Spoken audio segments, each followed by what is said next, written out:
안녕하세요. 이번 시간에는 성균대학교 물리학과 최한용 교수님을 모시고 이야기해 보도록 하겠습니다. 여러분들이 궁금해하는 그 주제, 초전도체 이야기를 해볼 건데요.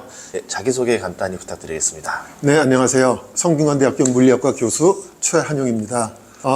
초전도 이론을 전공하고 있습니다. 아, 그렇습니까? 와, 그럼 이제 저희가 좀 궁금한 게 우선 스텝 바이 스텝으로 여쭤보도록 하겠습니다. 네. 초전도체가 무엇인가 좀 들어볼 수 있을까요? 네, 초전도체라 하면 이제 그 이름 그대로 초전도라는 현상을 보이는 물체를 이야기합니다. 그래서 어떤 특정한 물체가 있는 게 아니고 예를 들어서 우리가 물을 생각하면 물의 온도를 낮추면은 물이었다가 이제 고체 상태인 얼음으로 변하잖아요. 그런 식으로 이제 이거는 이제 구조가 변하는 건데 어떤 물질들은 온도를 낮춰주면 이제 구조가 변하는 거 아니고 겉에서 보기엔 똑같은데 정기적인 성질이 바뀌는 게 있어요. 그래서 전기가 잘 안 통하다가 어떤 특정 온도 아래로 내려가면 전기가 굉장히 잘 통하는 이렇게 이제 변하는 물질들이 있는데 예를 들어서 이제 구리, 금, 은 이거 전기가 잘 통하는 물질이라고 알고 있잖아요. 그런 것들은 온도를 아무리 내려도 더 이상 그 전기 전도가 굉장히 좋아지는 이런 상태를 가지는 않는데 예를 들어서 뭐 알루미늄이나 뭐 나이오비움 이런 것들은 온도를 정말 굉장히 낮게 떨어뜨리면 그래서 절대 온도 0도 근방으로 가면은 이 전기의 흐름을 방해하는 그 저항이라고 부르는데 이 저항이 완전히 0이 되는 상태로 갑니다. 그래서 이렇게 저항이 0인 상태를 초전도라고 부릅니다.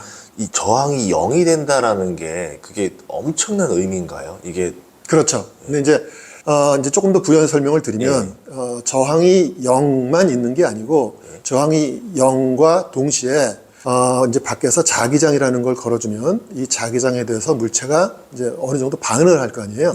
이제 어떻게 반응을 하냐면 이 자기장에 대해서 밖에서 걸린 자기장에 대해서 이 물체 자체가 그 자기장과 크기는 같고 방향이 반대인 자기장을 또 만들어내요.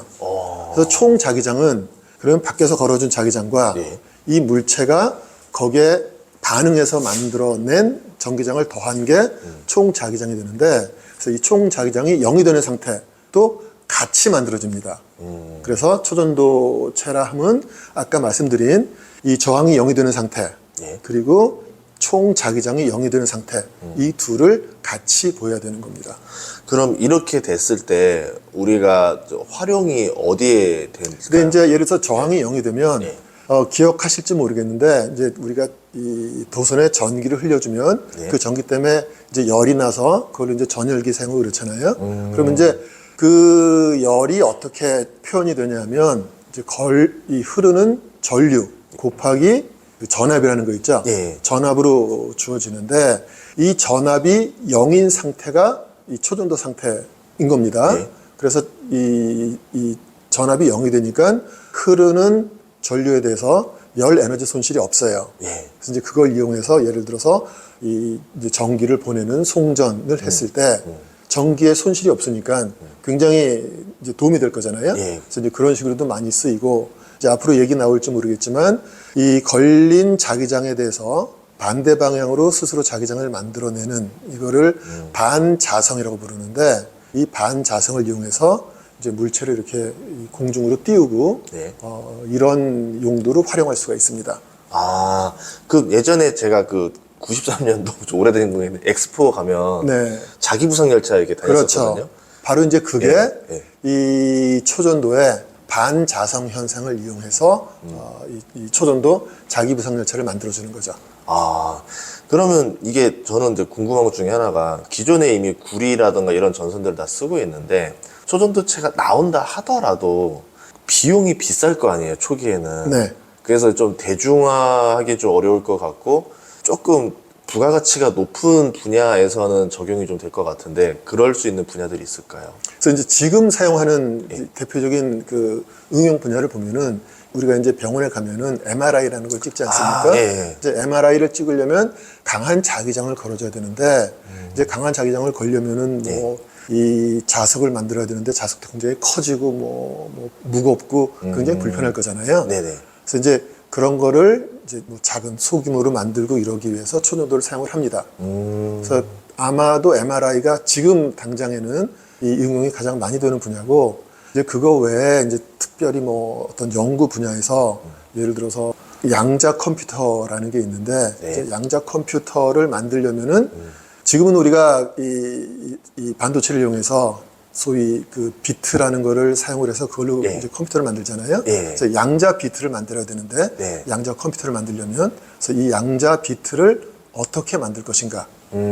이제 큐비트를 만드는 예. 그 방식이 여러 가지가 있는데 맞아요. 네, 예. 그걸 이제 큐비트 플랫폼이라고 그러거든요. 예. 그래서 그 플랫폼 중에 지금 가장 많이 사용하는 분야가 초전도로 이런 이 퀀텀 비트, 큐비트를 만드는 이 작업이 지금은 양자 컴퓨터를 만드는 가장 많이 쓰이는 방법이 되겠습니다. 아, 그러면 예를 들어 상온에서 초전도체가 나오면은 이 큐비트도 상온에서 가용 가능하다는 거잖아요. 이론적으로 그렇죠. 이론적으로. 그런데 이제 이 초전도로 큐비트를 만드는 거는 이제 상온에서 만들 수가 있는데 네. 예를 들면 이제 저온으로 내려주면은 여러 가지 뭐 잡음이나 네. 이 노이즈가 더 낮아지니까 노이즈를 줄이기 위해서 온도를 낮출 수는 있죠. 예. 초전도 큐비트를 만드는 데는 온도를 아주 낮출 필요는 없지만 예. 노이즈를 줄이기 위해서 온도를 낮출 수는 있겠죠. 예. 이게 또 지금 초전도체가 최근에 이슈가 된 게 그거였잖아요. 상온 초전도체라는 것 그렇죠. 때문에 이슈가 된 그렇죠. 거였는데, 그럼 이전에는 이미 벌써 저온에서는 초전도체가 지금 만들어져 있다는 거잖아요. 그렇죠. 근데 이제 그게 엄청난 의미인가요? 상온으로 간다는 게? 이제 그 초전도를 이제 응용하는 분야들이 이제 여러 가지가 있는데 지금 뭐 다 말씀드리지는 않았지만 그래서 이제 그 초전도를 이제 이렇게 하면은 정말 우리가 상상하기도 힘든 그런 이 혁명적인 변화 이런 거를 만들어낼 수는 있는데 그런 길로 가는데 가장 큰 장애물이 뭔가라는 걸 생각을 해보면 예. 초전도 현상을 만들어주기 위해서는 온도를 정말 엄청 낮은 극저온으로 낮춰야 되거든요. 예. 그래서 그게 가장 이제 그 장애물이 되는 거예요. 그래서 이제 그 장애물만 일단 해소를 하면 우리가 이제 그 생각하는 이런 초전도 응용으로 갈 수가 있다고 생각을 해서 이런 이 높은 온도에서도 초전도 현상을 보이는 물체를 누가 발견했다 그러면 일단 이 토픽에 대해서 연구하는 사람들은 일단 그냥 환호하는 거죠. 고온 초전도체가 예. 사실은 발견이 됐는데 예. 이제 저온 초전도체는 절대온도로 얘기하면 절대온도 0도가 섭씨로는 영하 273도 정도가 되는 거예요. 그래서 그렇게 낮은 온도까지 내려야지만 초전도 현상을 만들 수가 있는데 절대온도로 얘기해서 한 뭐 100도 정도가 되는 이제 고온 초전도라고 부르는 이런 물체들을 발견을 했지만 얘네들을 실제 응용을 하려면은 이제 여러 가지 또 다른 성질들이 있어야 됩니다.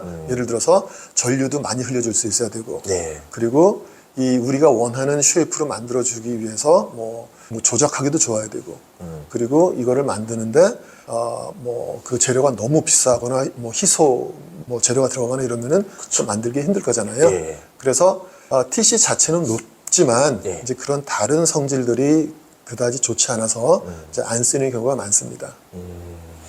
방금 고온 초전도체 얘기했잖아요. 그러면 저온보다는 고온이 더 쉬운 건가요? 그러면? 어떤 면에서 쉬운 말씀이죠? 절대 온도를 만들어내는 게 예를 들어서 저는 아까 뭐 273도까지 영하를 내린다면은 그런 환경을 조성하는 게 쉽지가 않잖아요. 그렇죠. 뭐 아까 뭐 MRI를 하더라도 그 공간만 그렇게 내리기도 쉽지가 않을 거고. 초전도 상태로 만드는 그 자체는 예. 당연히 이 고온 초전도체가 저온 초전도체보다 만들기는 더 쉽죠.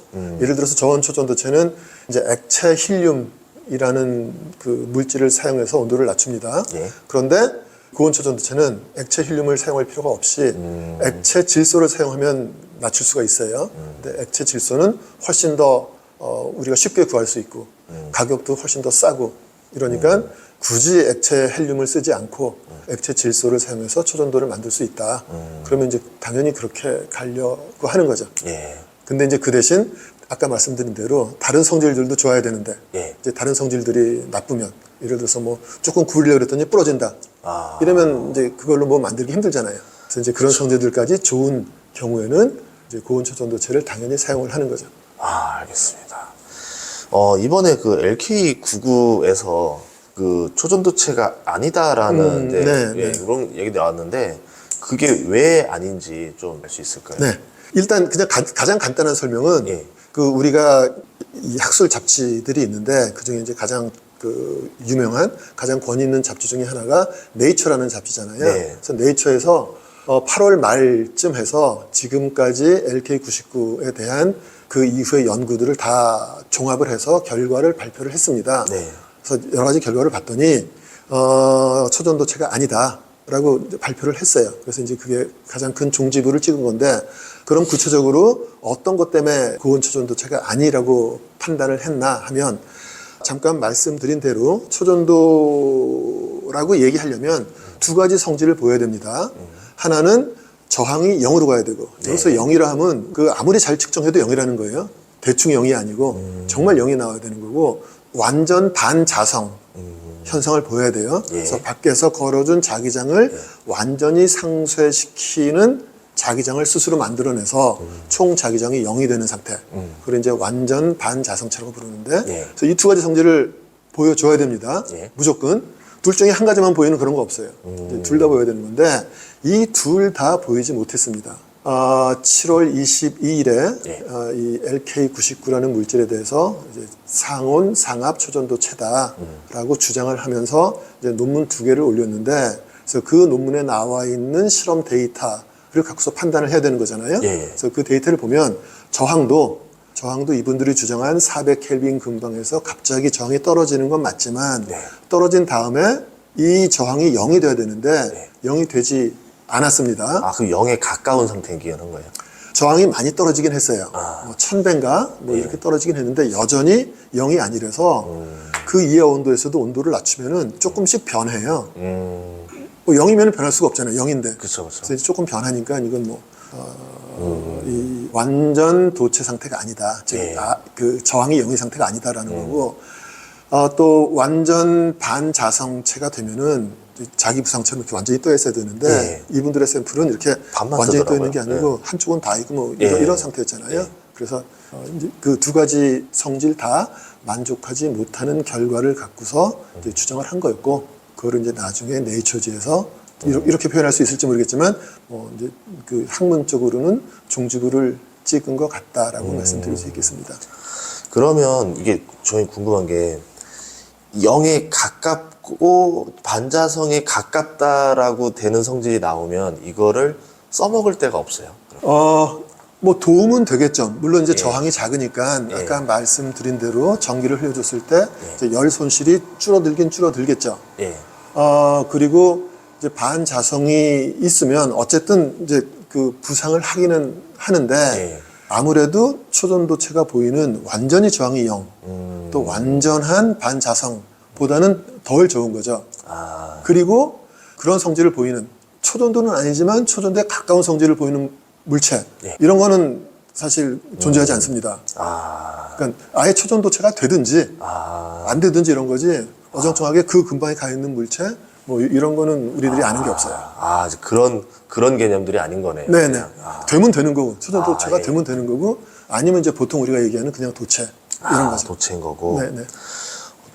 이거는 그냥 좀 변의 얘기긴 한데, 반도체라는 거는 그러면 전도체와 부도체 사이잖아요. 사이인 거죠. 네. 근데 이게 그렇게 중요한 이유는 뭔가요, 반도체가? 이제 그래서 이제 반도체가 전기를 아예 안 흘리는 부도체도 아니고, 잘 흘리는 도체도 아니고, 그 중간에 있는 거잖아요. 그래서 이제 우리가 밖에서 조그만 이 컨트롤을 해주면 전기가 흐를 수도 있고 안 흐를 수가 있어요. 그래서 이 두 가지를 우리가 쉽게 조작을 할 수가 있습니다.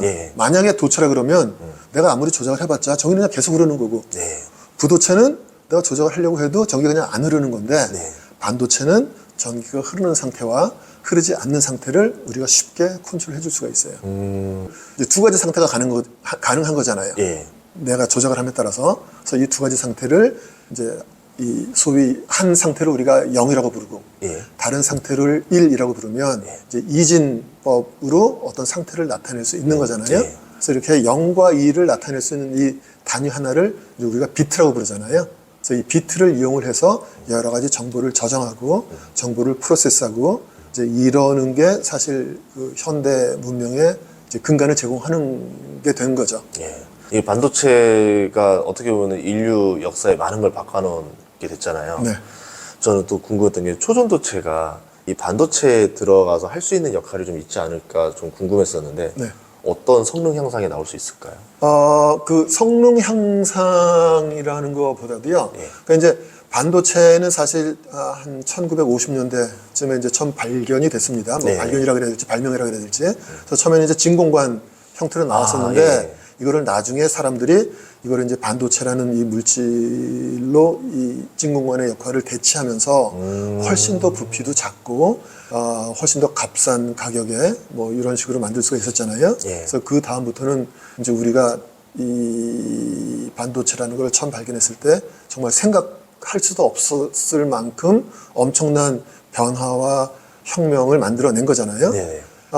그래서 이제 이 초전도체도 지금 생각하기에는 이제 반도체보다 더 뭐 재미있는 어떤 이런 성질들을 갖고 있으니까 뭐 여러 가지 정말 혁명적인 변화를 만들어낼 수 있을 거라고 기대하고 생각하고 이제 여러 가지 실제 응용도 되고 있고 그러는데 아까 이제 말씀드린 대로 반도체의 경험을 우리가 되살려 보면 사실 반도체도 우리가 반도체를 사용해 나가면서 또 반도체를 굉장히 작게 만들고 싸게 만들고 집적 회로를 만들고 이러면서 그 상상도 못했던 변화가 생겨난 거잖아요. 네. 초전도체도 저는 비슷하리라고 생각합니다. 지금은 우리가 이러이러한 이제 그 응용 분야를 생각하면서 꿈의 물질이라고 얘기를 하는데 앞으로 실제 초전도체를 더 많이 활용하고 응용하고 이러면서 또 우리가 몰랐던 생각하지도 못했던 그런 것들을 발견해 나가면서 또 그쪽으로 응용을 하고 이러면서 정말 생각지도 못했던 변화와 이 뭐 혁명 가까운 뭐 사회 구조를 바꾸는 그런 게 가능할 거라고 생각을 할 수 있을 것 같습니다. 그러니까 지금은 사람들이 이 기술이 없으니까 아이디어가 없어서 뭐 활용되고 있지 않지만 초전도체라는 기술이 나오면은 이걸 가지고 이런 걸 만들어 보면 더 좋지 않을까라는 것들이 무궁무진하게 나올 수 있다는 거잖아요. 네. 우리가 어디 가기 전에는 잘 모르잖아요. 그쵸. 가봐야지 이런 것도 있구나 하는 걸 알듯이 초전도를 실제 이용을 해서 뭔가를 만들어서 거기에 가서 실제 사용을 해보고 이러면은 또 몰랐던 그런 많은 면들을 새로 발견할 거라는 거죠. 예. 사실 우리의 히스토리라는 게 그렇잖아요. 그렇죠. 저 그래서 또 궁금했던 게 또 LK99에 대해서 어떤 또 연구소들은 긍정적으로 또 발표를 한 곳들도 봤었어요. 그러면서 네. 되게 혼란스러운 거예요. 어디는 아니라고 하고 어디는 맞다라고 하고 이제 그러면서 이게 왜 거기는 또 그렇다라고 또 이야기를 한 건지 좀 이해가 안 갔거든요. 그 예를 들면요. 예. 이제 그 LK99가 처음 나왔을 때 그 미국 버클리 연구소에 있는 이제 이론하시는 분이 이 LK99가 상호상합 초전도체가 될 가능성을 완전히 배제할 수는 없다. 뭐 이런 그 주장을 하셨는데 네. 이제 그거는 어떤 거냐면 이 LK99라는 이 물질이 실제로 이제 어떤 조성이고 어떤 구조를 갖고 있는지 정확히 알지 못하는 상태에서 그냥 이론적인 계산을 한 겁니다. 예. 이론적인 계산을 해봤더니 여러 가지 상태로 갈 수 있는 그러니까 안정되지 않은 상태에 있다라는 거를 계산적으로 이 사람들이 그런 결론을 얻은 거예요. 그 말은 뭐냐면 예를 들어서 우리가 어떤 공을 높은 위치에 이렇게 놓으면은 굴러 떨어질 거잖아요. 그쵸. 더 안정된 상태로 가기 위해서. 예. 마치 그런 거라는 거예요. LK99가 완전히 안정된 상태가 아닌 그런 상태로 있기 때문에 여기서 이 상태가 안정되어 있지 않으니까 초전도 상태로 갈 수도 있고 아니면 뭐 부도체 상태로 갈 수도 있고 또 다른 종류의 뭐 구조 변화를 할 수도 있고 예. 그래서 그런 관점에서 봤을 때 초전도체가 될 확률을 완전히 배제할 수는 없다. 이제 이런 요지였는데 예. 이제 그게 이 어떤 그룹에서는 이제 희망으로 받아들여진 거죠. 그러니까 이제 알 수 없다라는 개념인 건데 배제할 수 가능성을 없다. 완전히 배제할 수는 없다. 네. 이렇게 표현하는 게 좋을 것 같습니다. 그리고 가끔 보면 영상들이 돌았던 것 같아요. 중국에서 했다라고 하면서 둥둥둥 뜨는 영상 보여주고 이랬었거든요. 근데 그거 이후로는 또 뭐 소식이 없어요. 그거는 가짜 영상인가요? 그 가짜 영상도 많았던 것 같고요. 예. 제가 모든 영상을 보지는 않았을 거니까 이제 정확히 답은 못 드리겠는데 아마도 요즘 그 페이크 영상들이 많잖아요. 그래서 이제 그런 것도 분명히 있었을 거고 또 이제 젊은 친구들이 이게 밈 만들어서 이렇게 뭐 세빛둥둥섬 띄우고 뭐 이랬던 것처럼 그런 이제 그 어떤 그 놀이의 문화의 일부로 이제 뭐 그런 거 만들어서 그 밈처럼 이렇게 뭐 띄운 것도 있었을 것 같고, 또 어떤 거는 원래 LK99 저자들이 그 보여줬던 것처럼 그 일부는 뜨는데 일부는 뜨지 않는 그런 영상도 있었던 것 같고, 그랬던 걸로 기억합니다. 그럼 이걸 검증하는 방법이 꼭 이렇게 만들어서 이렇게 약간 영상처럼 나올 수 있게 하는 방법으로만 검증이 가능한 건지, 아니면은 수학적으로 검증이 가능한 건지 좀 궁금하거든요. 그러니까 이론적인 검증을 말씀하시는 것 같은데, 지금 단계에서는 이 LK99의 이게 만약에 상온 초전도체라고 쳤을 때 어떤 메커니즘에 의해서 그 초전도 현상이 나오는지는 우리가 아직 이해를 못하고 있는 상태이기 때문에 어떤 이론적인 작업을 통해서 검증한다는 거는 할 수도 없을 뿐더러 이제 그 의미가 없는 작업인 거고요. 그래서 실제 실험적으로 아까 말씀드린 초전도의 두 가지 특성이 있지 않습니까?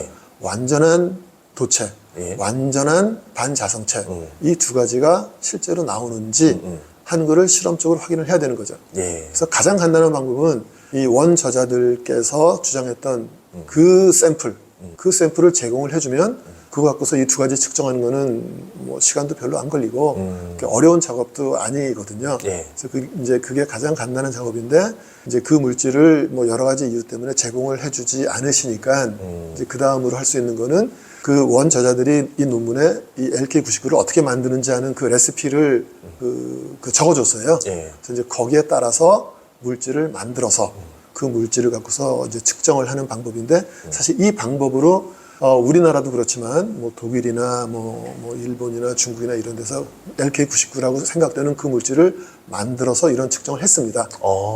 했는데 어느 그룹에서도 초전도라는 거를 보지를 못했어요.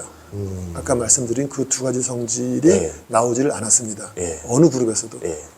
굉장히 희망적으로 얘기하면 아직까지는 초전도체라고 얘기할 수 없다.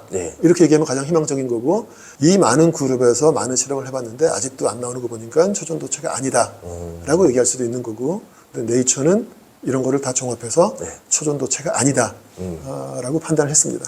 그럼 교수님도 실험해보셨나요? 저는 이론 전공이기 때문에 실험은 이제 못 해봤는데, 아직 궁금하지 않을까요? 아니면 근데 이제 제 가까이에 그 실험하는 분들도 있고, 또 이제 한국 초전도 학회라는 데서 이제 검증 작업을 계속 진행을 해왔거든요. 그래서 이제 검증 작업을 하고 우리가 지금 어느 결과를 얻었고, 뭐 어느 단계에 있고 이런 거를 계속 이제 그 회원들 사이에서 서로 같이 공지를 합니다. 그래서 이제 거기서 나온 결과도 이 두 가지 성질을 보이질 못했어요. 그러니까 이게 뭐 또 사람들 말로는 그럼 그 레시피가 기술 유출을 방지하기 위해서 핵심 기술만 빼고 뭐 대략적으로 알려준 거 아니냐 이런 말도 하더라고요. 네, 그럴 수도 있는데, 이제 그분들이 자기네 초전도 현상을 주장했던 그 물질을 이제 소위 그 엑스레이 같은 걸 찍었어요. 그래서 이거 찍으면은 이러이러한 시그널이 나온다. 그러니까 뭐 어디에서 피크가 나오고 이런 이제 시그널을 보여줬어요.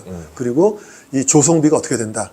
대충 뭐 구리가 있고 뭐 납이 있고 산소가 있고 이런 조성비도 얘기를 했고, 그래서 뭐 요리를 하는 방법이 조금 다르지만 어쨌든 같은 음식을 만들면 되듯이 이분들을 보여줬던 그 엑스레이 그 사진과 같은 물질을 만들면 되는 거니까, 일부 연구팀은 이 원저자들이 얘기했던 그 레시피를 따라서 만든 그룹도 있고, 또 어떤 이제 독일 막스 플랑크 그룹 같은 경우에는 다른 방법을 통해서 똑같은 이 엑스레이 사진에 나오는 그 물질을 만든 연구팀도 있고 그렇습니다. 그래서 어떻게 만들었든 만든 이 방법의 차이 없이 어떻게 만들어서 이 물질을 만들었든 이 초전도 이 두 가지 특성이 나오지는 않았습니다. 저는 또 궁금한 줄 아는 게, 이게 이렇게 레시피를 공개하는 것 자체가 기술 유출이 될 수도 있는 거 아닌가요? 혹시 뭐 대충은 얘기를 해주죠. 예를 들어서 뭐 어떤 원재료, 어떠한 원재료를 어떤 비율로 믹스를 해서 뭐 몇 도까지 온도를 올려서 이제 프로세스를 하고 뭐 몇 시간 동안 뭐 이거를 굽고 뭐 이제 이 정도는 다 얘기를 해줍니다. 그래요? 왜냐하면 전혀 얘기를 안 해주면 이 사람들이 만들었다는데 어느 정도 이제 믿을 수 있는 근거는 줘야 되잖아요. 그래서 굉장한 디테일을 다 얘기는 물론 하지 않지만 또 실제 만들다 보면은 뭐 굉장히 이 디테일한 스텝이 있을 거잖아요. 예. 그래서 이제 그런 거를 다 얘기는 하지 않지만 계략적인 레시피는 얘기를 하죠. 만약에 근데 그 레시피 얘기했다 누가 눈치 딱 채가지고 먼저 이렇게 해서 특허내면 그 나라 기술로 바뀔 수도 있는 거죠. 그렇죠. 근데 그런 거는 이제 물론 조심을 해야죠. 예. 그게 정말 뭐 특허가 걸리고 굉장히 중요한 거다. 그러면 이제 그거는 뭐 나름대로 방지를 하고 이래야 되는데 예. 그것도 이제 또 너무 이거를 이 거짓말로 써놓으면 이 학문적인 가치를 훼손하는 거잖아요. 예. 그래서 이제 그러면 안 되는 거죠. 아, 그럴 수 있겠군요. 그런 예가 있습니다. 그러니까 80년 중후반에 소위 이제 구리 기반 고온 초전도체라는 거를 발견을 했는데 네. 그래서 이제 그 노벨상을 받았던 이 뮬러나 이런 분들은 이 전위온도 TC라고 부르는데 네. 절대 온도 35도까지 올렸는데 이걸 이제 그 당시 휴스턴 대학에 있던 폴 추 교수가 한 90도까지 갑자기 올렸는데 그러면서 이제 이 고온 조전도 연구가 정말 폭발적인 이 전 세계적인 관심이 됐었는데 예. 그분이 자기가 만든 이 온도 90도짜리 초전도체를 발표하면서 예. 실제 조성을 이제 보완을 위해서 바꿔서 발표를 했어요. 그 Y라는 이 원소가 있는데 예. 이트륨이라고 부르는 Y라는 원소가 있는데 이거를 YB로 일부러 고의적으로 오기를 해놨던 거예요. 다른 사람들 자기 연구 따라오지 못하게. 그렇죠, 그렇죠. 그래서 그것 때문에 굉장히 비판을 받았습니다. 그 자기 연구의 이 기밀을 유출시키지 않으려는 노력은 당연하지만 그렇다고 이제 학문적인 논문에 예. 고의적인 거짓말을 한다는 거는 이건 비난을 받아야 된다. 일부 사람들 얘기는 이것 때문에 노벨상을 못 받았다라고 얘기하는 경우도 있습니다. 노벨상을 3명까지 받을 수 있는데 예. 이 처음에 이거를 그 제시했던 두 분이 예. 받았는데 결국 이제 한 분을 더 준다면 이 추 교수가 당연히 들어가서 이제 세 분을 주는 게 어떻게 보면 이제 자연스러운 노벨상이라고 많은 사람들이 생각을 했는데 예. 이제 그 학문적인 거짓 때문에 이 노벨상에서 탈락했다라고 이제 생각들을 하죠. 그러니까 과학계에서는 이제 굉장히 이게 중요한 거네요. 그렇죠. 학문적 진실성은 이제 고수를 해야죠. 아, 예. 그러면 이 초전도체가 만약에 진짜 뭐 상온 초전도체가 나왔다 그러면은 이게 노벨상감이 맞습니까? 네, 무조건 노벨상이죠. 그 정도예요? 생각할 것도 없이. 아니, 똑같이 다 그러는 거예요. 모두가 이거 노벨상감이다. 네. 한국에서 나와서 과학 쪽으로 우리나라에서 노벨상이 없죠, 수상자가. 없죠. 그러면 만약에 나오게 되면은 대한민국 최초라는 타이틀까지 같이 받는 거예요. 그렇죠. 그렇죠. 아, 좀 욕심나지 않으세요? 아니 당연히 욕심이 날 텐데 저는 뭐 아까 얘기한 대로 뭐 그 이론을 하니까 그런 거는 이제 할 수도 없는 거고. 아, 이론은 안 돼요? 네. 뭐 만들고 뭐 재고 이러는 건 하지 않고. 예. 왜냐하면 이제 뭐 이론이라는 게 결국 이제 계산하는 거잖아요. 예. 이제 뭐 수식 체계 만들고 계산하고 이러는 거고 이제 실험을 한다는 거는 이 샘플을 만들어서 측정하고 이러는 건데 둘 다 하려면 아무래도 힘들 거 아니에요. 예. 근데 그러면 이제 둘 다 하기는 힘드니까 나는 이거 할 테니까 당신은 이거 하세요. 이런 식으로 분업을 하는 거죠. 아, 알겠습니다. 이게 핵융합, 신에너지에서도 초전도체를 이용할 수 있는 거예요? 네, 그러니까 이제 이건 어떤 거냐면 예. 이제 핵융합을 시키려면은 이제 굉장히 고온에서 수소나 예. 이제 중수나 이런 것들을 가둬야 되거든요. 근데 온도가 높으면은 이 가돈을 그릇으로 쓸 만한 게 없잖아요. 그래서 뭐 구리를 쓸 수도 없고 뭐 철을 쓸 수도 없고 그래서 어떻게 이제 얘네들을 가둬놓냐면 굉장히 강한, 굉장히 스트롱한 자기장을 걸어주면 이 자기장 하에서 얘네들이 갇혀 있을 수가 있어요. 근데 강한 자기장을 만들려면은 이제 강한 전류를 흘려줘야 되거든요. 네. 전류가 자기장을 만드는 거니까 아까 그 MRI에서도 잠깐 말씀드렸듯이 전류를 굉장히 많이 흘려주는데 그렇다고 해서 뭐 이 산만한 장치를 쓸 수는 없는 거잖아요. 그래서 이제 그 이 덩치도 우리가 매니지할 수 있을 정도의 사이즈 내에서 굉장히 큰 전류를 흘려주기 위해서는 네. 이제 이 초전도를 이용을 하는 거죠. 그래서 초전도체를 이용해서 뭐 예. 이 강한 자기장을 만들어낼 수 있는 이 자석도 만들고 또 전류도 흘려줄 수 있는 이 도선도 만들고 이러면서 이제 그런 것들이 필요한 여러 가지 연구 이런데 초전도가 쓰이는 거죠. 나중에 우주 쪽으로도 활용할 수 있을까요, 이게? 뭐 쓰일 수 있겠죠. 예, 아무래도 우주 쪽이 워낙 지구에서보단 더 특수한 조건이다 보니까 특수한 물질들로 많이 만들어지잖아요. 예, 그래서 뭐 이제는 뭐 우주에서 기지도 건설하고 이러니까 이제 그거에 또 견뎌내야 되고 또 더 우주는 많이 이제 온도가 낮으니까 예. 그 낮은 온도를 이용하면 뭐 그 특별한 노력 없이 초전도를 그러네요. 더 쉽게 예. 유지할 수는 있을 거고. 달 뒷면이나 그늘이 영하 200도 이하잖아요. 그렇죠. 그런 것도 예. 있고 이제 이 우리 태양계를 벗어나면 온도가 훨씬 더 떨어지거든요. 예. 그래서 이제 그런 데 가면 뭐 이제 온도는 이제 더 이상 문제가 아닌 거죠. 아, 화성에 간다면. 알겠습니다. 이게 양산이 힘들다라는 말을 하는데 네. 고온, 저온 같은 경우는 양산이 가능한가요, 이게? 가 되는 그 초전도 현상을 보이는 이제 물질들이 이제 여러 가지가 있습니다. 예. 그래서 이제 이거를 실제로 이제 대규모로 사용을 하려면 이제 양산을 해야 되는 거고, 예. 양산을 하려면 아까 이제 말씀드린 대로 이제 이 프로세싱하기 좋아야 되고, 그래서 뭐 어떤 모양으로 만들어야 되는데 예. 이게 뭐 쉽게 부러지거나 뭐 아니면 이제 뭐 안 굽혀지거나 이래갖고 이제 프로세싱이 힘들다. 예. 아니면 이게 너무 희소 원소라서 구하기도 힘들고 가격이 너무 비싸다. 뭐 이러면은 아무리 성질이 좋아도 이제 못 쓰는 거잖아요. 예. 그래서 이제 실제 이 가장 많이 쓰이는 초전도체는 이제 저온 초전도체라고 부르는 예. 이제 나이비움, 타이타늄 이런 것들이 많이 쓰이는데. 그 다음에 아까 말씀드린 대로 구리 기반 고온 초전도체가 발견이 됐는데 이 고온 초전도체는 굉장히 잘 부러져요. 이제 저온으로 가기 전에 이제 세라믹 같은 이런 물질이거든요. 그래서 이제 이게 잘 부러지고 이래서 이거를 이제 구리하고 섞어서 이 물리적인 성질이 이제 좋도록 만들어서 이제 도선으로 만들고 이제 이러는 작업들을 하고 있는데 이제 그런 것도 있고 이런 거를 만드는데 이제 여러 가지 이 원재료가 필요한데 예. 이 나이비움 타이타늄 같은 이제 저온 초전도 물질은 이제 그런 성질들이 좋아서 비록 저온 초전도이긴 하지만 더 많이 쓰이는 거죠. LK9 같은 경우 보면은 이제 굽잖아요. 뭐 불에 구워서라고 하게 되면은 이게 만약에 진짜라고 한다 하더라도 구우면 양산할 때 좀 그러면 어려움이 있겠네요. 그러니까 이제 열 처리를 한다는 얘기인데요. 예. 왜냐하면 이제 이 물질을 만들기 위해서 원재료들이 있는데 이 원재료들을 잘 섞어줘야 되거든요. 예. 이제 A와 B로 A, B를 만드는데 그냥 같이 있는 것처럼 보이지만 따로 떨어져 있는 상태가 아니고 정말로 잘 섞여서 이제 A, B가 돼야 되는 거니까 이제 그렇게 하기 위해서는 고온으로 올려줬다가 예. 얘를 이제 적당히 고온에서 유지한 다음에 이제 서로 잘 섞인 상태가 되면은 온도를 내려주면 이제 A, B라는 상태로 만들어주는 거거든요.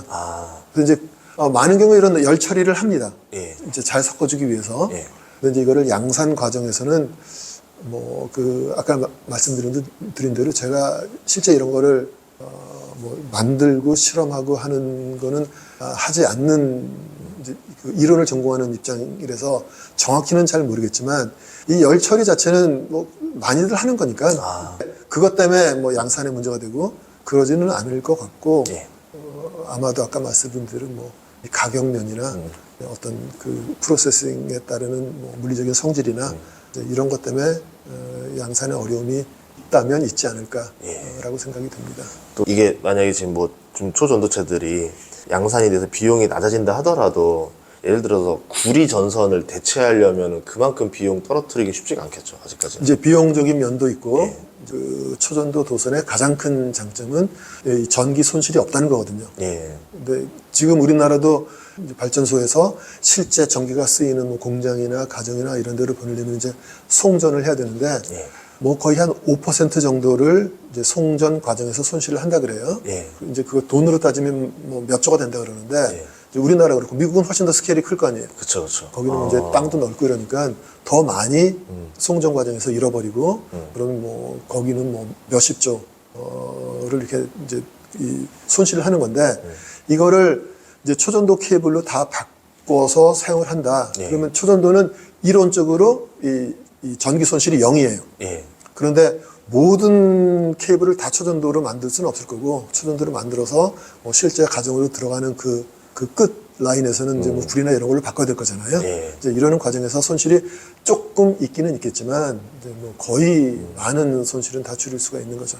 그래서 이제 송전도 그렇고 뭐 여러 가지 다른 이 응용 면에서도 이 초전도를 사용하면 굉장히 그 큰 어드밴티지가 있다라고 이제 우리들은 이해하고 있고 예. 네, 실제 그러면 그걸 어떻게 만들 건가 하는 건 이제 또 다른 이런 그 엔지니어링이 필요한 거죠. 아, 알겠습니다. 그러면 지금 뭐 그 연구들이 또 많이 있을 거 아니에요? 초전도에서도 지금 주로 뭐 또 어떤 연구들 좀 요거는 될 것 같은데라고 하는 좀 기대할 만한 연구들이 있을까요? 사람들이 많이 하는 게 물론 그 상온에서 그러니까 예. 우리들이 일상적으로 사는 이런 온도에서도 초전도를 유지하는 그런 물질 예. 그러면 굉장히 좋을 테니까. 그쵸, 그쵸. 그리고 네.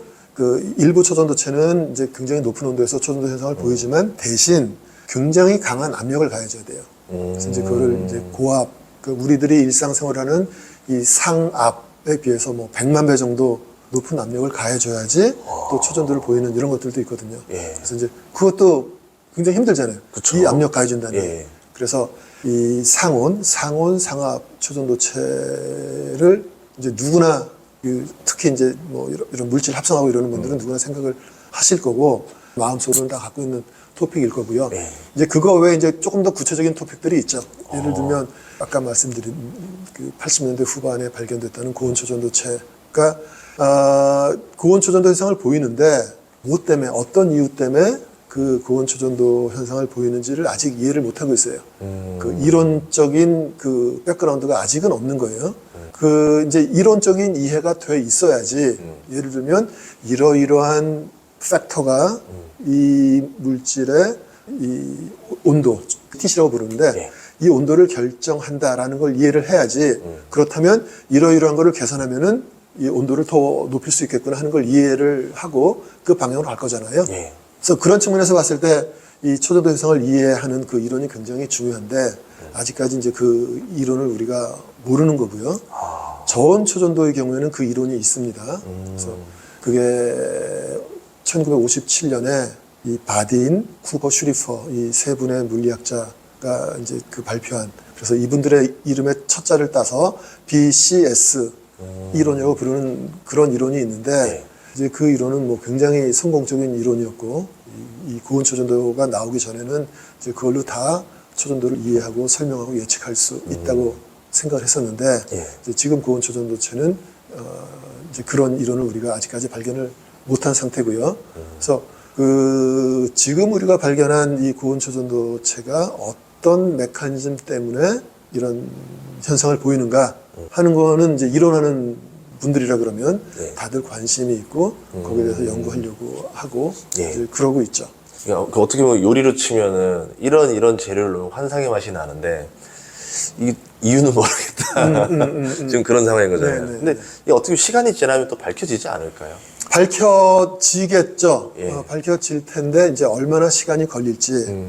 이 저온 초전도체의 경우에도 이거를 발견한 게 1911년이었어요. 1911년이었는데 이 이론이 57년도에 나왔거든요. 그러니까 몇 년이 걸렸나요?